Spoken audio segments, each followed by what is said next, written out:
Hello everybody and welcome to another Doctor Who review. It's the 42nd Deanstructor reviews Doctor Who, so I can only do one story. David Tennant's 42.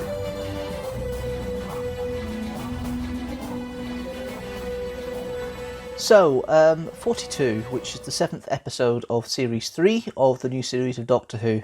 As you know by now, I don't do a plot synopsis for the new series stuff. The television companion I use doesn't go that far.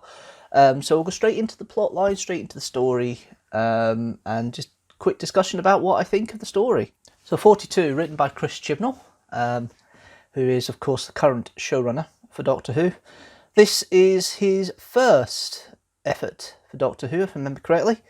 And I personally didn't have a high opinion of Chris Chibnall as a writer at the time.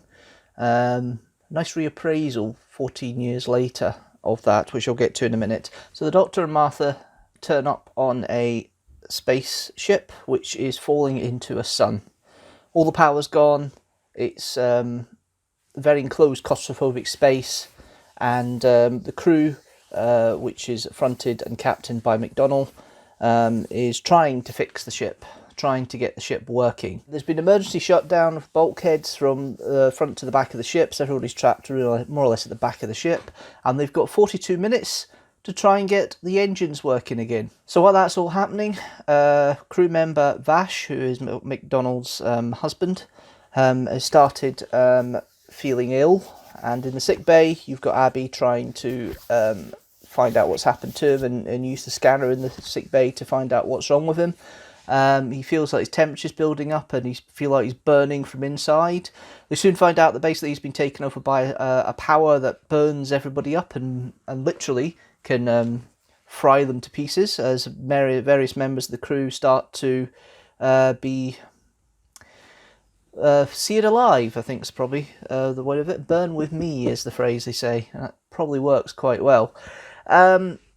So there's that mystery there. Martha helps her trying to get these doors open, which are ironically a security codes to override a pub quiz questions, which leads her to speak to her mum at certain points to help for conversation and to help with one of the questions as well. You've then got the situation with the Doctor trying to figure out what's happening here. When he finds out about Vash, he then tries to help figure out what's happening altogether, and it's only after the Doctor saves Martha and I think it's Chambers from going into Chambers, Corwin. I'm getting the names of the actors and the the characters mixed up. It's Chambers. I think it's Chambers. Not Chambers. Corwin. Or Scannell. One of the two. I'll get the names right eventually. Who ends up being being stuck with Martha in an escape pod as they're trying to run away from who happens to be Scannell, who then gets turned as well, and they get released in an airlock in an escape pod that's going towards the sun. The Doctor manages to remagnetise the connection between the escape pod and the ship, and Martha returns, and at that point the Doctor gets taken over. It all works out in the end, so they find out the sun's actually a living being, and they have a scoop on board, which scoops for fusion and power, and they've basically taken some of this living organism, and it's trying to get everything back and kill everybody for killing them, which is interesting. So that is your plot line, and it's supposed to be 42 minutes. It runs at 45. You take the titles and the credits out, it is virtually 42 minutes. It's done more or less in real time. It's not quite real time, but it's not far off it. Nice little bits and pieces in here. Martha gets her phone zapped for universal roaming. She uses it to call her mum 3 times on there. First time is to help answer a question for these doors. Who had the most number ones pre-download, Elvis or the Beatles. You then got, which Doctor couldn't help with, but Francine can. And then you've got the other 2 calls where she apologises to her mum and says she loves her when she's drifting away in the escape pod, and then back in the TARDIS she agrees to come and meet for supper on election day, as they say. There's a bit of supper going on there with Mr. Saxon in the meantime. I mean, some of the questions to override the locks. You've got happy prime number question. You've got the Beatles Elvis question.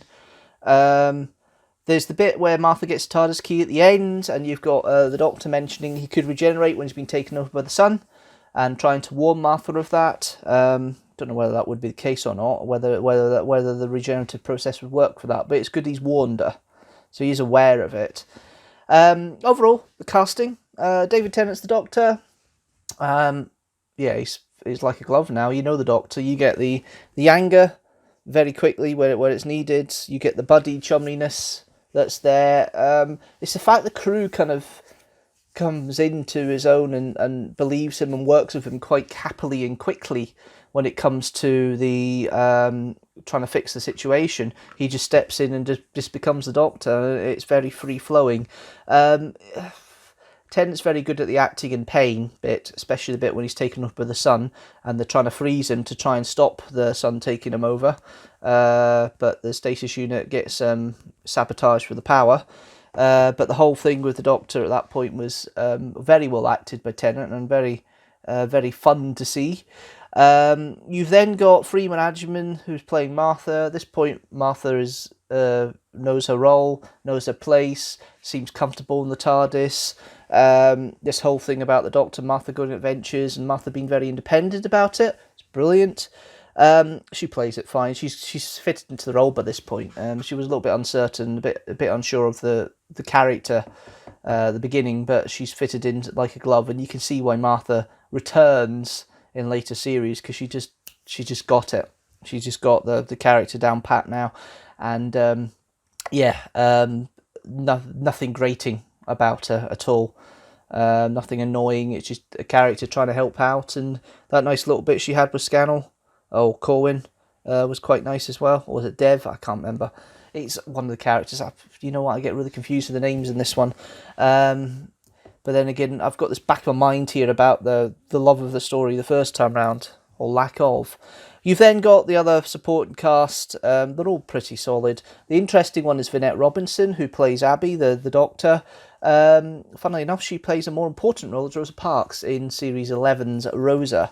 And that's where I recognised her. And I'm going, I know that face. Hold on a minute, who's that? Oh, it's Vinette Robinson. So, yeah, nicely played. To be fair, they're all... Michelle Collins is probably the standout of the guest cast. Very unrated, understated captain. They're all supposed to follow her like sheep. She's like the captain, but she seems more vulnerable than that, which is really, very strange. I didn't believe her as the captain of a ship. The fact they all follow her is nice, but she doesn't come across as very authoritative, I suppose is the nice way of putting it. The story itself, I mean, it's okay. It's a set piece. It feels like a filler. It feels like it's a story that Russell T Davies is going, right, I need something to fill in between Lazarus Experiment and the Human Nature Found in the Blood two-parter. Chris, you come in. And Chris Chibble's very good at doing filler episodes, but you never really get his style or his way of working in a story like this. I think that's probably what put me off, because Chris Chibnall up to this point was doing very heavily involved in Torchwood, and the way he projected Torchwood and created Torchwood, I didn't, some of the way it was been written, especially the first series of Torchwood, was very much his influence, and it didn't work.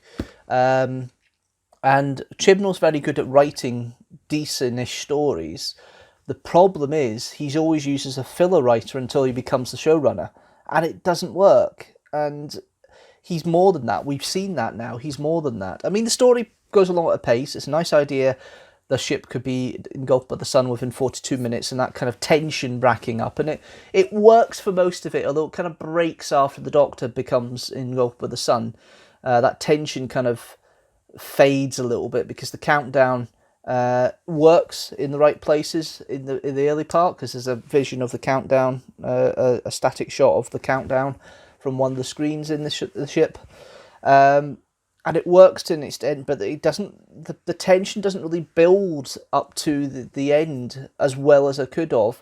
That might be the direction. I mean, Grain Harper does a decent job as a director. He's always been good as a director. I have high regard for Grain Harper when he directed Doctor Who in the old series, and what I've seen of him in the new series of what he's directed is solid as well. This isn't the strongest story to direct, to be fair. The story is okay. The premise is okay, but I don't know. It just doesn't seem like there's enough tension there in 42 minutes, and I did meander away from it a couple of times, which isn't necessarily a good thing for watching a story. However, it's a lot better than I remembered. I wasn't really enamoured with it the first time round. It's a decent story. It's a solid story. It's not too bad, but it's certainly not a cracker of that series. There are a lot better stories that come before and after that, and this definitely is not one of them. So yeah, it's okay. Overall, the music, Murray Gold, it's complimenting. It's not bombastic. It's still complimenting underneath. Martha Seams used quite a bit in this.